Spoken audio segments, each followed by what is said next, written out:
Break के बाद स्वागत है आपका हरियाणा डायरी में। बढ़ते हैं खबरों की ओर। हरियाणा के मुख्यमंत्री नायब सिंह सैनी ने सुशासन सहयोगियों के साथ महत्वपूर्ण बैठक की अध्यक्षता करते हुए मुख्यमंत्री ने सरकार की जन कल्याणकारी योजनाओं के प्रभावी क्रियान्वयन और उनकी पहुंच आम लोगों तक सुनिश्चित करने पर जोर दिया। बैठक का मुख्य उद्देश्य सुशासन को मजबूत बनाना और योजनाओं के बेहतर क्रियान्वयन की रणनीति तैयार करना है।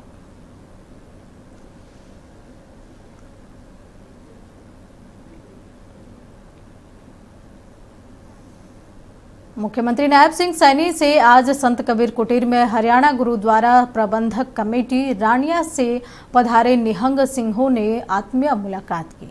इस दौरान सामाजिक धार्मिक परंपराओं और जनहित से जुड़े विभिन्न विषयों पर सार्थक चर्चा हुई।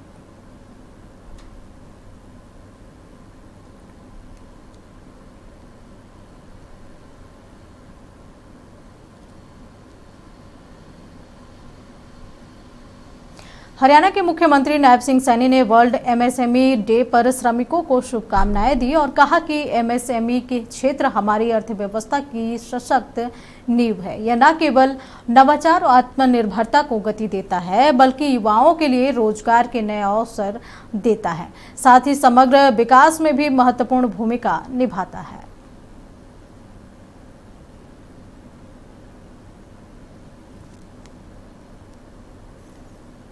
सैम मानेकशॉ की आज पुण्यतिथि है। इसको लेकर के मुख्यमंत्री नायब सिंह सैनी ने उन्हें नमन किया है और लिखा है कि 1971 के भारत पाक युद्ध के महानायक, भारतीय सेना के प्रथम फील्ड मार्शल और पद्म विभूषण से सम्मानित सैम मानेकशॉ की आज पुण्यतिथि पर उन्हें मैं नमन करता हूं। आपका पराक्रम, दूरदर्शी नेतृत्व और राष्ट्र सेवा का भाव आने वाली पीढ़ियों के लिए सदैव प्रेरणा स्रोत रहेगा।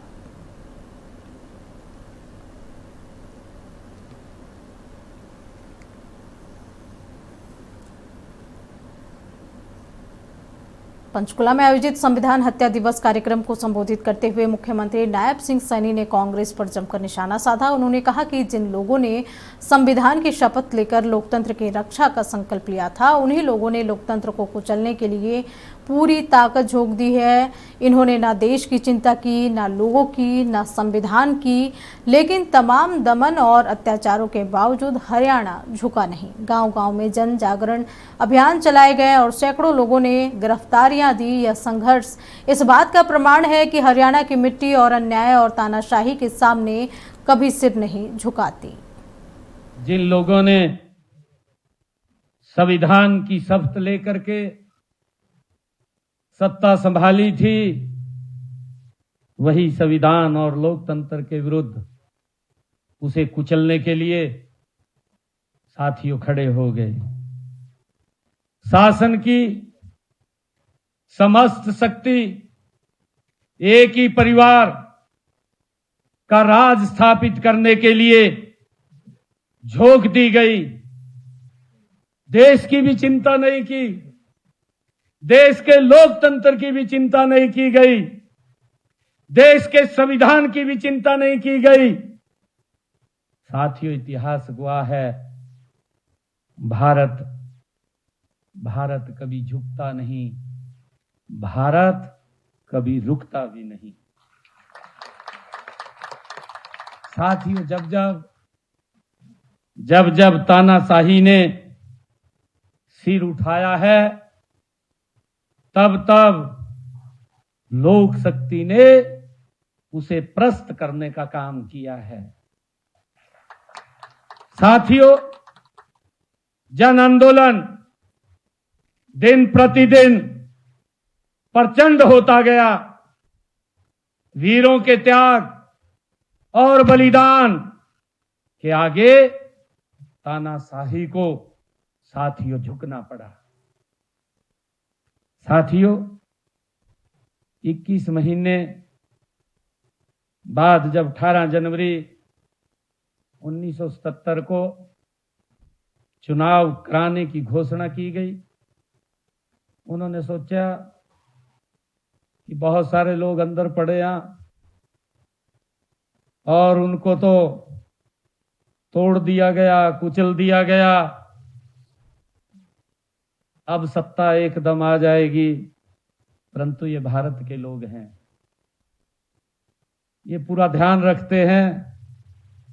18 जनवरी 1977 को साथियों जब चुनाव कराने की घोषणा करनी पड़ी और देश की जागरूक जनता ने आपातकाल थोपने वालों को बाहर का रास्ता दिखाने का काम किया है।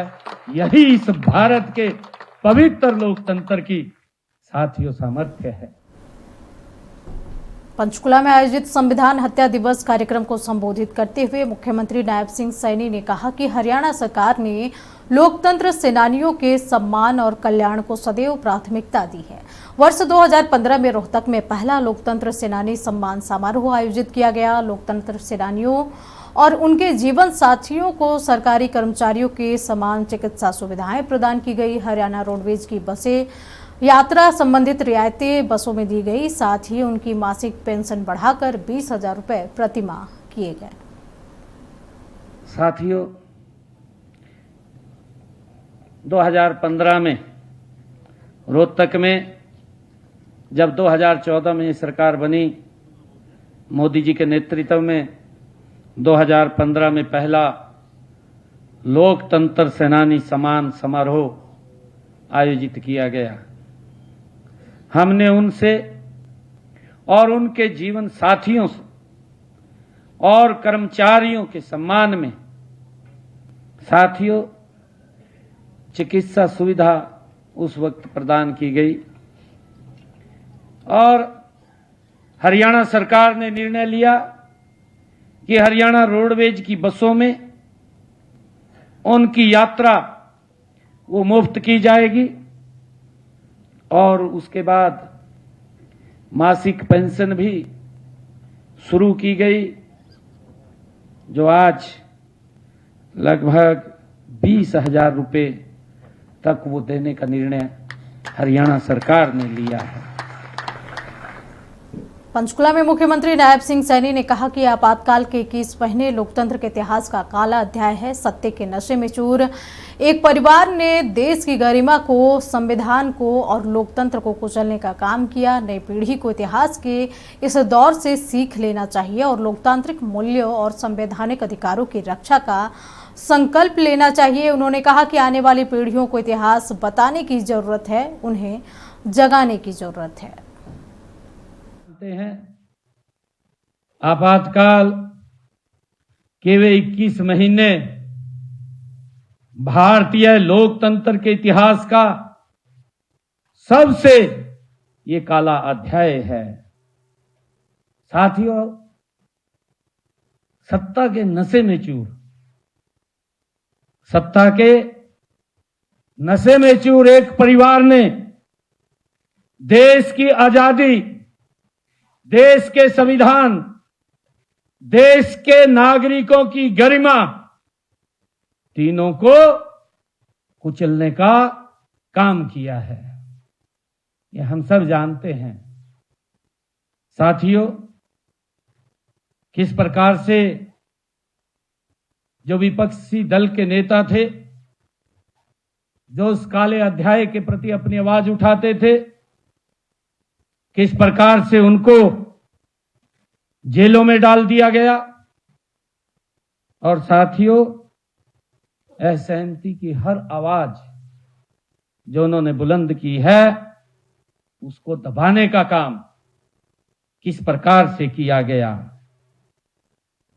और यहां तक नहीं, लोगों की आवाज को तो कुचलने का काम किया, परंतु पत्रकारों की लेखनी के ऊपर भी पहरा बैठा दिया गया कि वो क्या लिखेंगे, क्या नहीं लिखेंगे। साथियों उसके लिए भी कितना बड़ा अत्याचार इस देश के अंदर किया गया।